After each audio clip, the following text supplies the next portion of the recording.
Hey everybody, it's Steve here, and welcome back to Zelda 2, The Adventure of Link. In the last episode we completed the first palace, so now we can head on out of here. Before going to the second palace, and before stopping at the next town,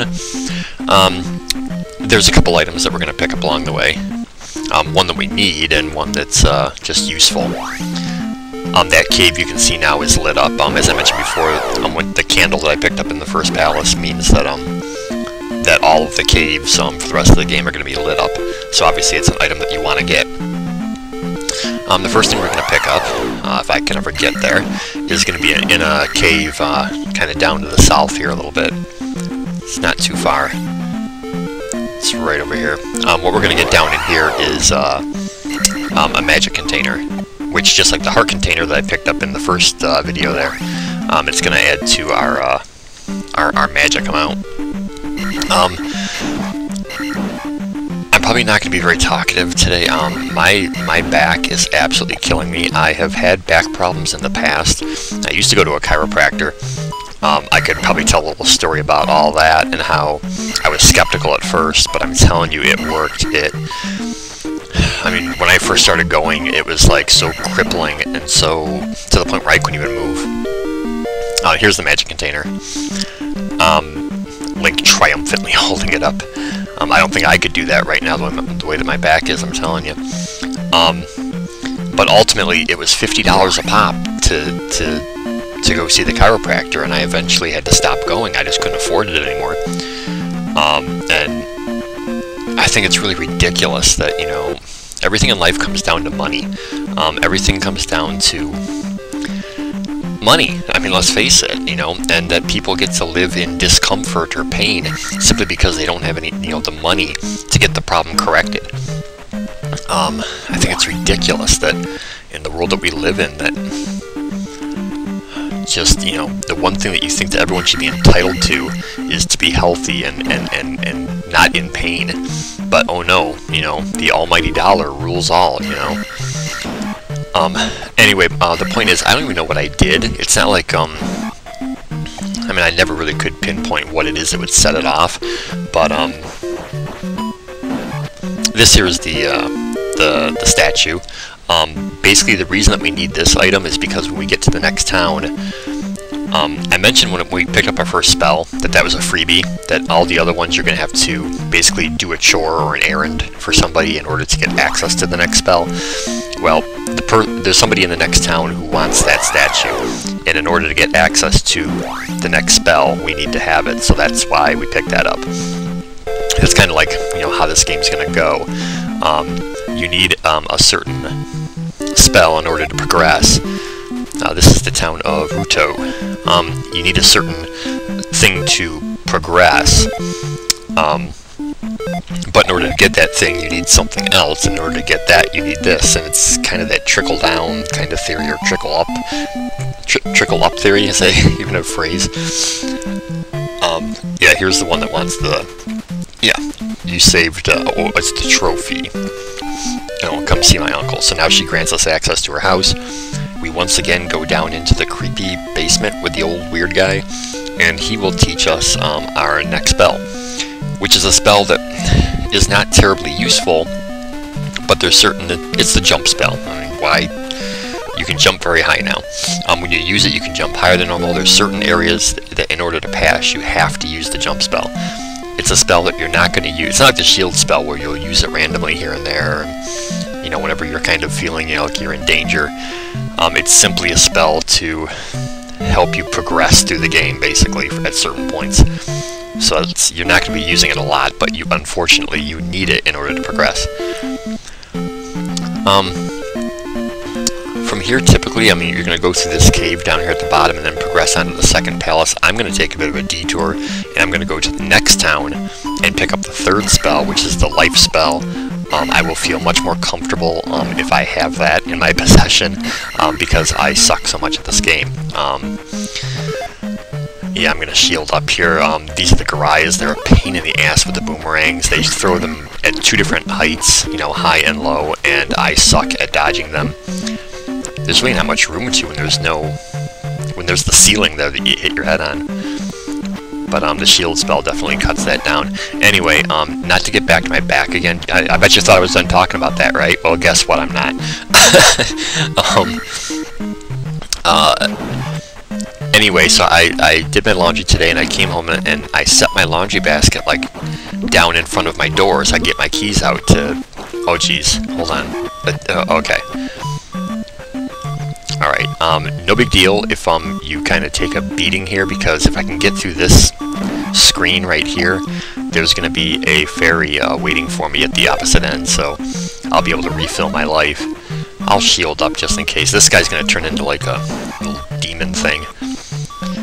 Here's where you have to use the jump spell. This is why you have to get it. So you've got to get the trophy in order to get the jump spell, in order to get through this cave, in order to progress with the game. So, and then over here's the fairy I was talking about. Little health refill. It won't always be that easy, believe me. I know I keep saying that, but also down here is an extra life. I'm going to pick that up too. It's kind of a little hidden area that if you just happen to walk onto a certain square on the map, it'll instantly take you to it. So we're going to grab that too, that I can have an extra life under my belt as well. But anyway, I was at my apartment door, and I bent down to set my laundry basket down so I could get my keys out to open my door, and when I did, my back just said, ow. And it is progressively getting worse ever since. I mean, it's like I can barely move right now. I can barely stand up, sit down. It's not just, oh, my back aches, it's that it's in pain. And I don't know if I just pulled a muscle or what, I have no idea, but it really hurts, and I'm pretty miserable about it. Because if it doesn't, you know, get better soon, there's nothing I can do about it. I just get to live with it, you know? Because I don't have any money. I actually owe people money, and I have to pay them back, and things always happen at the wrong time, you know? It's like I can either pay somebody back the money that I owe them, or I can go to the chiropractor and relieve this pain. Gee, you know. Anyway, I'm rambling. What you're going to want to do here is go into this house, look under the table, you find a mirror, and there's a woman on the previous screen who's looking for a mirror, and now we just happen to have it. Therefore, since we returned her mirror to her, she will grant us access to the house. We'll go down into the creepy, dungeony looking basement with the creepy, weird old guy, and he will teach us the life spell, which will allow you to refill your life. I don't know if it doesn't fill it all the way. I think it refills maybe 4 bars, something like that. Don't quote me on that. I wish it did restore your, you know, only fairies restore your life completely. Or when you pick up a heart container or something. Or when you level up your life. But the life spell, to me it's necessary. It's a little out of the way, but not that much, really. So yeah, so now we got the life spell, we've got an extra life. We're going to be getting a couple more points bags along the way. There's 2 areas that we're going to stop on the way to the second palace, where there are points bags, which hopefully just might bump us up to the next level there. That'd be cool. We might as well refill life and magic as long as we're here in town. I almost forgot to do that. I almost walked off without doing it. That'd be stupid. But yeah, so I'm really not feeling that great. My back is absolutely killing me, and I hope that I just, you know, I just pulled something, whatever, and it's going to be alright, because it is really quite painful. But at least it doesn't stop me from sitting here and playing video games, right? You know, nothing's going to stop me from doing that, I promise you. Yeah, on this little patch of forest over on the right there, there's a points bag, so we'll grab that. Make our way back across the bridge that we came across to get here. Yeah, these little bouncing guys, they usually give me trouble. Yeah, that one's 100. I think the other one that we're going to pick up is 200. So that's probably, that'll definitely put us up to 500. As of now, because I just passed 300. Okay. Back across this stupid bridge where I'm probably going to get my ass handed to me again. Yeah. I'm just not seeing the pattern here of how to deal with these guys. You know, they come from both directions. When they come from behind, it's okay, but when they come from the front, yeah, like that, and like that, and like that. Anyway, okay. So that was our detouring. So that's out of the way. That's done. We're gonna progress upward. These blocks that are in the road, there's some that are in front of caves. We're eventually gonna get a hammer later on that will. Oh, sweet. Health refill. Thank you. A hammer that will allow us to break through those blocks. But in this cave is the points bag. There's a 200 points bag, and that's going to get us our next level. So, which I should be an attack level if I'm not mistaken. So that'll be all to the good. Oh, stupid Garaya. Ugh. Yeah, those guys give me trouble. They really do. I've kind of figured out the patterns, the attack patterns of the other guys, but the Garayas just kick my ass every time. Anyway, here's the points bag. 200, right? Yep. Yes, our attack goes up.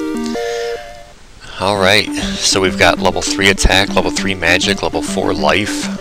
We've got 4 extra lives. Well, 3 extra, I think, you know, a total of 4 lives. I'm feeling kind of confident here. For now. I'm sure the thing about this game is it can all go to hell so quickly. You know, all that work and effort can be gone. There's just a freebie magic refill laying out here, so might as well refill my life, then get the magic refill. 2 for the price of 1 kind of thing. I'm going to avoid the enemies here if I possibly can. Just try and hurry toward those, you know, those paved areas. Paved, like there was pavement back in the days of Link. Anyway, I'm just gonna keep. Did I mention this already? If a monster hits you once you've reached the path again, then you won't have to fight anybody. Like this. You know, they came out because I was off the path, but then I got back on it before they touched me. So, and like that. All right, so this is the second palace, the Swamp Palace. We'll do that next time. Everyone take it easy, have a good day, peace, and I will see you next time for more of Zelda 2, The Adventure of Link. Bye.